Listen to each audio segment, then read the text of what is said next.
আদ্রিতার চোখ চকচক করে উঠল। আচ্ছা, এটা কতদিনের প্রোগ্রাম? হঠাৎই নীলের চোখ বড় বড় হয়ে গেল। বেশি না, ওই 1 সপ্তাহের মতন।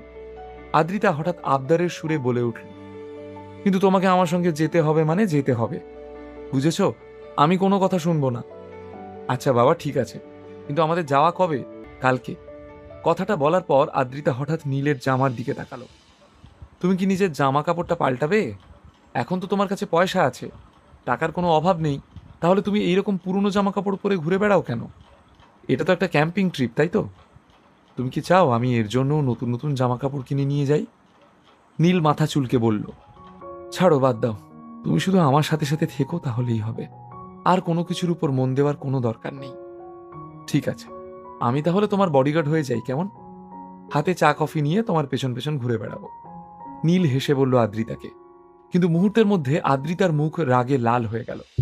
নীল বুঝতেও পারল না যে ও কি ভুল করেছে। চুপ করো, আমি কি বলেছি যে আমার পেছন পেছন চা আর কফি নিয়ে ঘুরে বেড়াও? তুমি কি চাও যে ওখানেও লোকজন তোমাকে ইউজলেস ঘর জামাই এসব বলে ডাকুক? নীলের কথা শোনার পর আদ্রিতা রাগ করে বলল।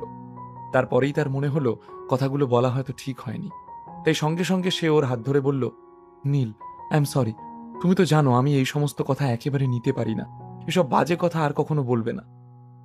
কোনো ব্যাপার না, আর তুমি যা বলছো সেসব তো সবই সত্যি। তুমি আমার বউ, তুমি আমায় যা খুশি বলে ডাকতে পারো। নীল খুব ক্যাজুয়ালি বলল, আচ্ছা তাই নাকি? তাহলে চলো আমার সঙ্গে।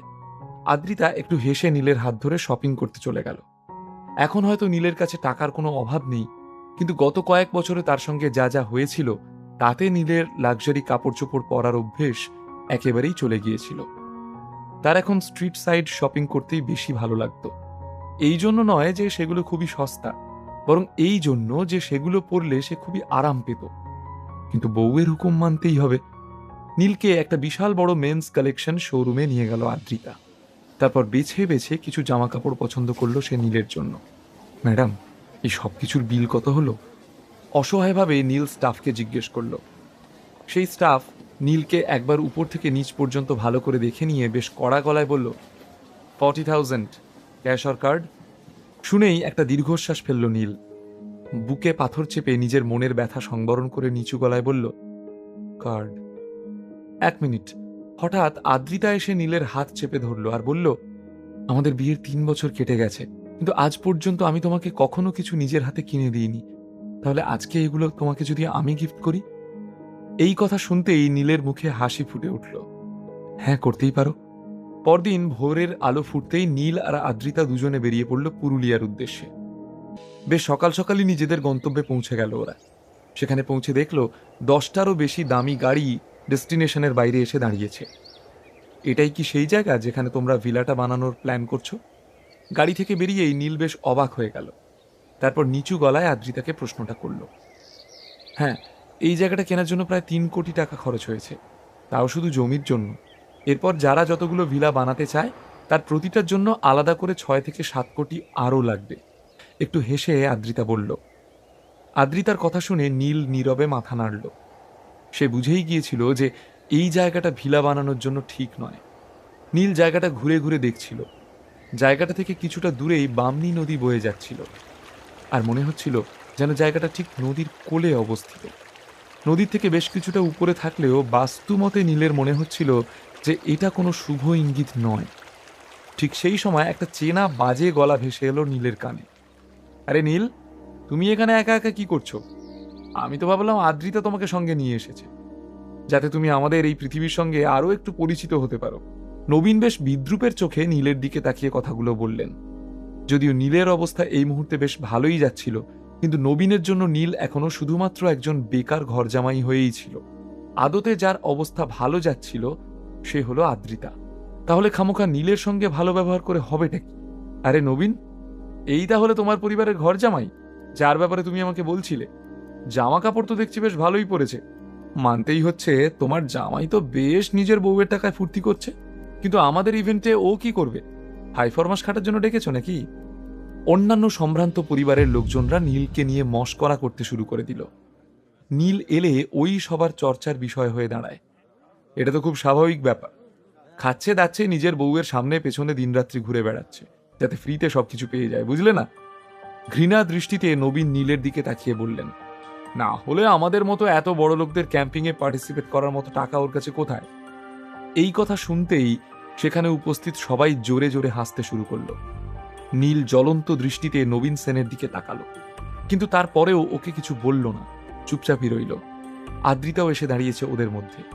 সবার কথা শুনে ভীষণ বিরক্ত হয়ে পড়ল সে, তাও শান্ত হয়েই বলল, নবীন কাকা, তুমি কি বলতে চাইছো? এখানে সবাই মজা করতে এসেছে।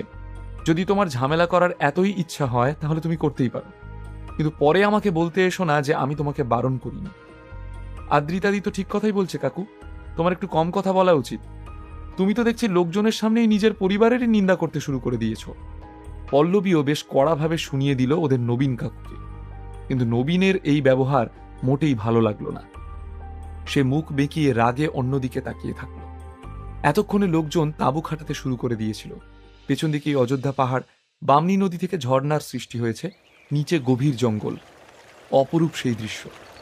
বেশ সব পরিবার মিলেমিশে থাকছে, পিকনিকের মতো একটা আমেজ। সব পরিবারেই রয়েছে কয়েকজন অল্প বয়সী ছেলে মেয়ে। তারা খুব একটা কাজকর্ম করছিল না, ওরা নদীর সামনে চেয়ার আর ছাতা নিয়ে বসে পড়েছিল। প্রকৃতি আর পরিবেশ উপভোগ করছিল তারা। ইকোনমিক ব্রেকডাউনের সময় সেন পরিবারের বন্ধুত্ব এরকম বেশ কিছু পরিবারের সঙ্গে হয়েছিল, যারা তাদের মতোই সমস্যায় পড়েছিল। আর তারা সবাই মিলে সিদ্ধান্ত নিয়েছিল যে যদি ভবিষ্যতে আরও এই ধরনের সমস্যা মোকাবিলা করতে হয় তাহলে তাদেরকে একজোট হয়ে থাকতে হবে। আর সেই কারণেই তারা এই ক্যাম্পিং অ্যাক্টিভিটির আয়োজন করেছিল। এতে একে অপরকে আরো ভালোভাবে জানতে পারবে, আর সেই সঙ্গে তাদের বন্ধুত্বও আরো গভীর হয়ে উঠবে। যখন সমস্ত মেয়েরা সেজেগুজে বেরিয়ে এলো, তখন সমস্ত অল্প বয়সী ছেলেদের চোখ আদ্রিতা আর পল্লবীর উপরেই আটকে গেল। আটকাবে নাই বা কেন? সবকটা পরিবারের মধ্যে সব থেকে সুন্দরী ছিল আদ্রিতা আর পল্লবী। তখনই হঠাৎ করে একটি ছেলে আদ্রিতার সামনে এগিয়ে এসে বলল, হ্যালো আদ্রিতা, আমার নাম Tommy Sau and I belong to the Sau family. নিজের পরিবারের দিকে ইশারা করে টমি আবারও বলল, আমি তোমার ব্যাপারে অনেক শুনেছি, আজ তোমার সঙ্গে দেখা হয়ে গেল। হয়তো আমার কপাল খুব ভালো, তাই না? যখন ছেলেটা নিজের পরিচয় দিচ্ছিল, একটু দূরে দাঁড়িয়ে জল খাচ্ছিল নীল। হঠাৎ করেই ভীষণভাবে বিষম খেল সে।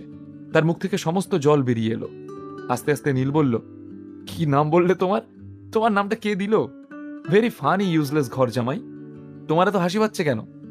টমি বিরক্তির সাথে বলল, না না কিছু না।